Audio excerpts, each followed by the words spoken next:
The Dark by Lemony Snicket. Laszlo was afraid of the dark.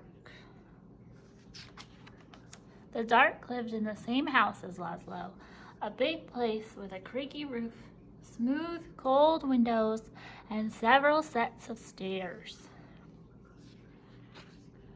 Sometimes the Dark hid in the closet. Sometimes it sat behind the shower curtain. But mostly, it spent its time in the basement. All day long, the Dark would wait in a distant corner, far from the squeaks and rattles of the washing machine, pressed up against some old, damp boxes and a chest of drawers nobody ever opened. At night, of course, the Dark went out and spread itself against the windows and the doors of Laszlo's house.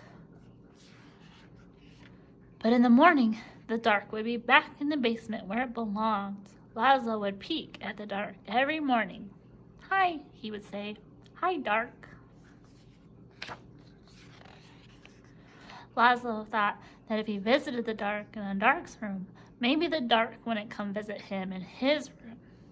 But one night, it did. "Laszlo," the Dark said in the dark. The voice of the Dark was as creaky as the roof of the house, and as smooth and cold as the windows. And even though the Dark was right next to Laszlo, the voice seemed very far away. "What do you want?" asked Laszlo.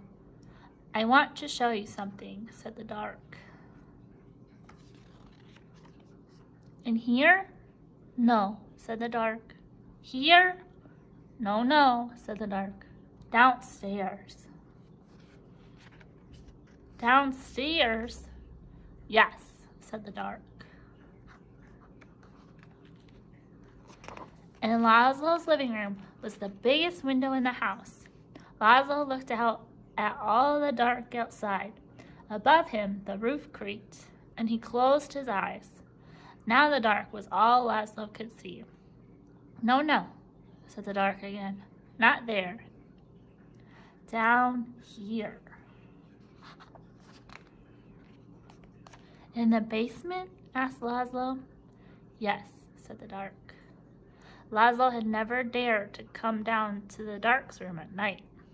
"Come closer," said the Dark. Laszlo came closer. "Even closer," said the Dark. "You might be afraid of the Dark, but the Dark is not afraid of you. That's why the Dark is always close by.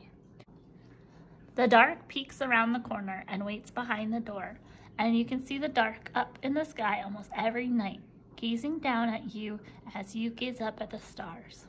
Without a creaky roof, the rain would fall on your bed, and without a smooth, cold window, you could never see outside, and without a set of stairs, you could never go into the basement, where the Dark spends its time.